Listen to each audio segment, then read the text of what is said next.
രാഹുലെ, നമ്മുടെ സന്ദീപ് വാര്യർക്കെതിരെ ഇന്നലെ കാഞ്ഞങ്ങാട് വെച്ചൊരു ആക്രമണം ഉണ്ടായി. പക്ഷെ അദ്ദേഹം ഹോസ്പിറ്റലിൽ കിടക്കുന്ന ഫോട്ടോയുടെ എല്ലാം താഴെ തന്നെ ഈ ചില എന്താ പറയുക RSSന്റെ സൈബർ പോരാളികൾ, അതുപോലെ തന്നെ ഈ ഇടതുപക്ഷത്തിന്റെ സൈബർ പോരാളികളൊക്കെ അത് അർഹിക്കുന്നു എന്നുള്ള രീതിയിലുള്ള കുറെ പോസ്റ്റുകൾ എത്തിയിരിക്കുകയാണ്. ശരിക്കും എന്തിനാണ് സന്ദീപ് വാര്യരെ ഈ പറയുന്ന രണ്ട് പ്രസ്ഥാനങ്ങളും ഭയക്കുന്നത്? അല്ലെങ്കിൽ ഇവർക്കൊക്കെ എന്താണ് സന്ദീപ് വാര്യരുടെ ഇത്ര ശത്രുത? സന്ദീപ് വാര്യർ മത്സരിക്കുന്ന മണ്ഡലം ഏതാണ് എന്ന് നോക്കിക്കഴിഞ്ഞാൽ തൃക്കരിപ്പൂർ എന്ന് പറയുന്ന മണ്ഡലമാണ്. LDFന് ശക്തമായിട്ടുള്ള ഭൂരിപക്ഷം മെജോറിറ്റി ഉള്ളൊരു മണ്ഡലമാണ്.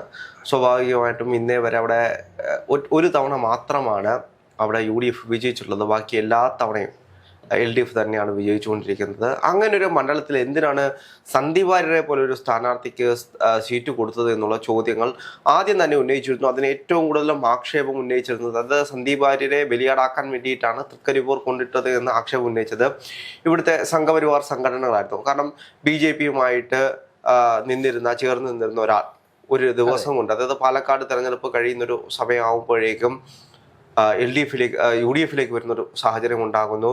അവിടെ ശക്തമായിട്ട് UDFന് നേതൃത്വം കൊടുക്കുന്നു. ഈ സന്ദീപ് വാര്യരുടെ ഒരു സംസാര ശൈലി എന്ന് പറയുന്നത് നല്ല മികച്ചൊരു സംസാര രീതിയാണ്. സംസാരിച്ച് ആരെയും ഇരുത്താൻ കഴിയുന്ന ഒരാളാണ്. ഒരു സംഘാടകനാണ്, മികച്ച സംഘാടകനാണ്. ഇതെല്ലാം BJP വിട്ടുപോയ സമയത്ത് BJPക്ക് വലിയൊരു അടിയായിരുന്നു സന്ദീപ് വാര്യർ പോയത്. സന്ദീപ് വാര്യർ BJPയുടെ മുഖമായിരുന്നു. ചാനൽ ചർച്ചകളാണെങ്കിൽ പോലും BJPയുടെ ശക്തമായിട്ടുള്ള നിലപാടുകൾ പറയാൻ വേണ്ടിയിട്ട് സന്ദീപ് വാര്യർ ഉണ്ടായിരുന്നു. പിന്നീട് അത്തരത്തിൽ ഒരാൾ അധികം വന്നിട്ടില്ല BJPയെ സംബന്ധിച്ച്. അപ്പം BJPയുടെ മൊത്തത്തിലൊരു മുഖമായിരുന്ന ഒരാൾ പെട്ടെന്നൊരു ദിവസം കൊണ്ട് ആ പാർട്ടി വിട്ടു പോകുമ്പോൾ ഉണ്ടാകുന്ന അസഹിഷ്ണുത, അതാണ് സ്വാഭാവികമായിട്ടും സംഘപരിവാർ സംഘടനകൾക്കുള്ളത്. പക്ഷെ LDFന് എന്താണ് എന്ന് ചോദിച്ചു കഴിഞ്ഞാൽ LDF ഭയന്നു തുടങ്ങി എന്ന് വേണമെങ്കിൽ പറയാം. ഭയമാണ് LDFന്റെ ഉരുക്കുകോട്ട. ആ കോട്ട തകർക്കാൻ സന്ദീപ് വാര്യർക്ക് കഴിവുണ്ട്, കെൽപ്പുണ്ട് എന്നുള്ള തിരിച്ചറിവിൽ നിന്നാണ്. കഴിഞ്ഞ ദിവസം കാഞ്ഞങ്ങാട് കോളേജിൽ പോകുന്ന സമയത്താണ് കോളേജിനകത്ത് ഇത് ഞങ്ങളുടെ ഏരിയയാണ്, ഇത് ഞങ്ങൾ SFIക്കാർക്ക് മാത്രമുള്ളതാണ്, ഞങ്ങൾ സഖാക്കന്മാർക്ക് മാത്രമുള്ളതാണ് ഈ ക്യാമ്പസ് എന്ന് പറഞ്ഞുകൊണ്ട് സന്ദീപ് വാര്യരെ അടിച്ചൊടിച്ച് വിടുന്ന സാഹചര്യം നമ്മൾ കണ്ടു. അതിനു മുമ്പിട്ടാണെങ്കിൽ പോലും പിഷാരടിയെ പാലക്കാട് വെച്ച് തടയുന്നൊരു സാഹചര്യം അവിടെ ഉണ്ടായിരുന്നത് RSS പക്ഷമാണ്. അല്ല, ഇതിനകത്ത് സന്ദീപ് വാര്യർ പറയുന്ന മറ്റൊരു കാര്യമുണ്ട്. പാലക്കാട് പിഷാരടിയെ തടഞ്ഞത് മൂത്ത സഖാക്കളാണെങ്കിൽ ഇവിടെ തടയുന്നത് ഇളയ സഖാക്കളാണ് എന്നാണ്.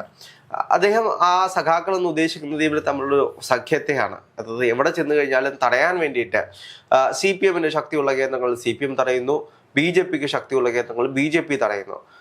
ഒരു ജനാധിപത്യ രാജ്യത്ത് ഒന്ന് ആലോചിച്ചു, ഒരു ജനാധിപത്യ രാജ്യത്ത് വോട്ട് ചോദിക്കാൻ പോകാൻ ഒരു സ്ഥാനാർത്ഥിക്ക് കഴിയുന്നില്ലെങ്കിൽ അവിടെ എന്ത് ജനാധിപത്യമാണുള്ളത്?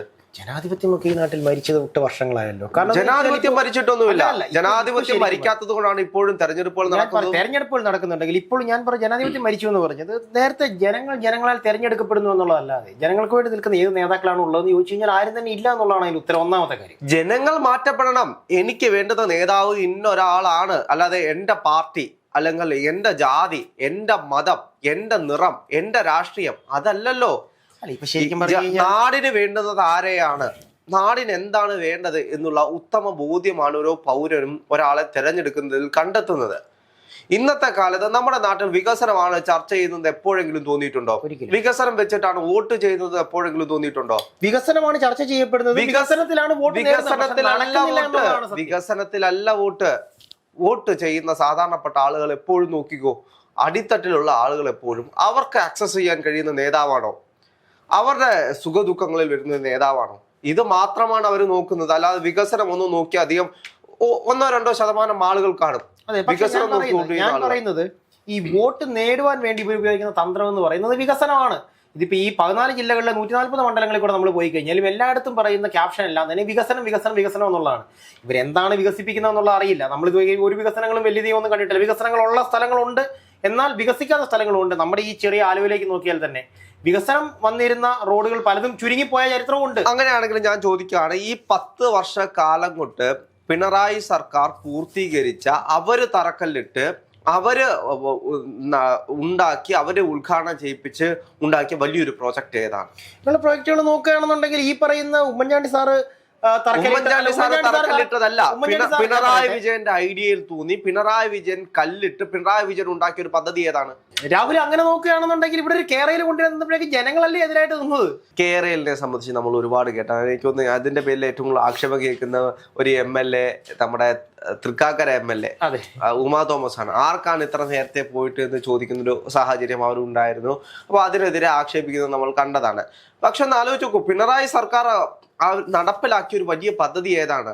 കേരളയിലോ കെ ഫോണോ കെ സ്വർണോ? അപ്പോ ഇതെല്ലാം ഇവിടുത്തെ സർക്കാർ വൈഫൈ കൊണ്ടുവരുന്ന പറഞ്ഞ് വലിയ രീതിയിൽ പ്രചരണം നടത്തിയിരുന്നു. ഇതാ കെ ഫോൺ വരാൻ പോകുന്നു, അല്ലെങ്കിൽ കെ വൈഫൈ വരാൻ. ഇതൊക്കെ നടക്കാവുന്ന കാര്യങ്ങളായിരുന്നു. കാരണം ഈ കേരളയിൽ എന്ന് പറയുന്ന കേരളയില്ല കെ ഫോൺ എന്ന് പറയുന്ന പദ്ധതി നടപ്പാക്കാൻ ഉദ്ദേശിച്ചിരുന്നത് ഈ പറയുന്ന കേരള വിഷനുമായി, അതായത് കേരളത്തിലെ ഏറ്റവും വലിയ നെറ്റ്വർക്ക് ആയിട്ടുള്ള കേരള വിഷന്റെ FTTH, ഞാൻ പറയട്ടെ, ഈ 10 വർഷക്കാലമായിട്ട് ഇത് 5 കൊല്ലം മുമ്പിട്ട് പറഞ്ഞതാണ്. അത് കഴിഞ്ഞിട്ട് 5 കൊല്ലം കഴിഞ്ഞ് അതിൻ്റെതായിട്ടുള്ള നടപടികൾക്ക് ഒരുപാട് പ്രശ്നങ്ങളുണ്ട്. ഞാൻ പറഞ്ഞുതരാം. അല്ല, അങ്ങനെയാണെങ്കിൽ നടപടി ചെയ്യാൻ പറ്റാത്ത കാര്യങ്ങൾ ചെയ്യാൻ നിൽക്കരുത്. ഇവിടെ പറയുന്ന ഐക്യജനാധിപത്യ മുന്നണിയുടെ കാലത്ത് തറക്കല്ലിട്ടുള്ള പല പദ്ധതികളും ഈ പറയുന്ന വന്നിട്ടുള്ളത് അതിനുശേഷം അത് തറക്കല്ലിട്ട് പൈസ മാറ്റി വെച്ച് കൃത്യമായി പോയതിനു ശേഷമാണ് ആ പദ്ധതി. അതായത് പദ്ധതി തുടങ്ങണമെങ്കിൽ ആദ്യമേ കൃത്യമായിട്ടുള്ള പ്ലാനിങ് വേണം.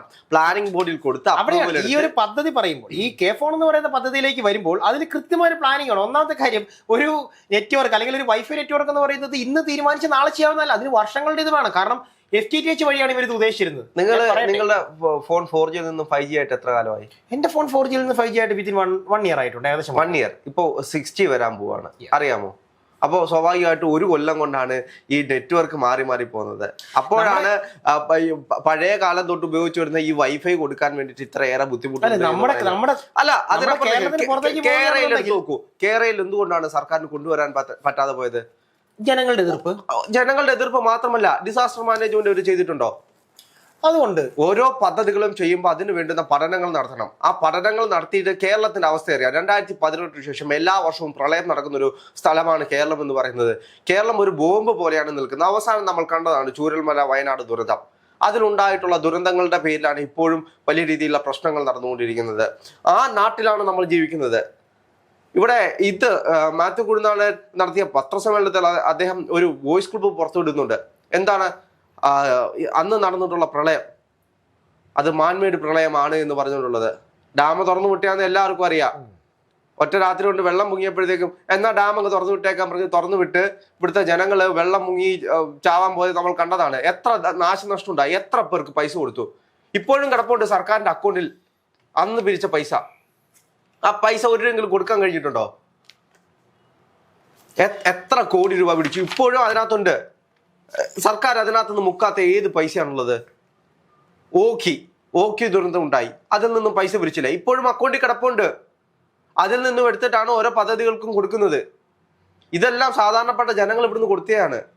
എന്നിട്ട് എവിടെ ഒരു പദ്ധതി പോലും കൃത്യമായിട്ട് ആവിഷ്കരിച്ച് നടപ്പാക്കാൻ കഴിയാത്ത സർക്കാരാണ് പറയുന്നത് ഇവിടെ വികസനം കൊണ്ടുവന്നത്. ഞാൻ പറയാം, കഴിഞ്ഞ 5 കൊല്ലം മുമ്പിട്ട് സർക്കാർ കൊണ്ടുവന്നിട്ടുള്ള വികസന പ്രവർത്തനങ്ങളുടെ ഭാഗമായിട്ട് കിഫ്ബി വഴി കേരളത്തിലെ സ്കൂളുകൾ നന്നാക്കാൻ വേണ്ടിയിട്ടും കേരളത്തിലെ റോഡുകൾ നന്നാക്കാൻ വേണ്ടിയിട്ടും നല്ലൊരു പദ്ധതി കൊണ്ടുവന്നു. അതിന് എത്ര കോടി രൂപയാണ് ചെലവായത് എന്നറിയാമോ? അത് കിഫ്ബി വഴി. ഇപ്പോൾ നമ്മുടെ നാട്ടിൽ പൈസ കണ്ടെത്താൻ വളരെയധികം ബുദ്ധിമുട്ടാണ്. അങ്ങനെ ഇരിക്കെ തന്നെ കിഫ്ബിയിൽ നിന്നും വലിയ രീതിയിൽ പലിശക്ക് എടുത്തിട്ടാണ് ഈ പദ്ധതി തുടങ്ങിയത്. അതിനപ്പുറത്തേക്ക് സർക്കാരിന് വരുമാനം വരുന്ന ഏത് പദ്ധതിയുണ്ട്? കേരള ലോട്ടറി ഉണ്ട് കേട്ടോ. ലോട്ടറിയും മദ്യവും. ഈ കഴിഞ്ഞ, അതായത് ഉമ്മൻചാണ്ടി സർക്കാർ തീരാൻ പോകുന്ന കാലഘട്ടത്തിൽ ഇവിടുത്തെ LDF എന്തായിരുന്നു പറഞ്ഞത്?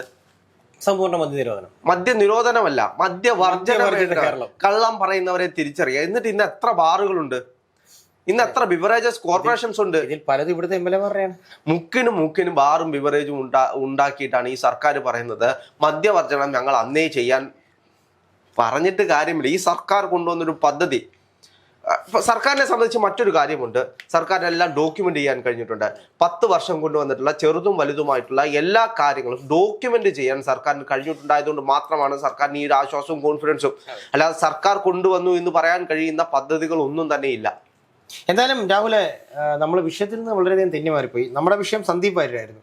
അപ്പോൾ ഇതൊക്കെയാണ് സന്ദീപ് വാര്യർക്കെതിരെ ഉണ്ടാകുന്ന അല്ല, ഭയമാണ്. ഇപ്പോൾ സന്ദീപ് വാര്യരുടെ കാര്യത്തിലേക്ക് വരികയാണെങ്കിൽ ഭയമാണ് യഥാർത്ഥത്തിലുള്ളത്. അതായത് സന്ദീപ് വാര്യർ തൃക്കരിപ്പൂർ മത്സരിക്കാൻ ചെന്ന് കഴിഞ്ഞാൽ തോക്കുമെന്നുള്ള CPM-ന്റെ ഭയമാണ് ഇന്ന് സന്ദീപ് വാര്യരെ ഈ രീതിയിൽ നേരിട്ടിട്ടുള്ളത്. അപ്പോൾ നാളെയും ഈ രീതിയിലൊക്കെ തന്നെ ആയിരിക്കാം നേരിടാൻ ഉദ്ദേശിക്കുന്നത്. പക്ഷേ സന്ദീപ് വാര്യർ അവിടെ നിന്ന് MLA ആയി വന്നു കഴിഞ്ഞാൽ ഒരു മന്ത്രിയായിരിക്കും. CPM-ന് താങ്ങാൻ കഴിയുന്നതിന് അപ്പുറമായിരിക്കും.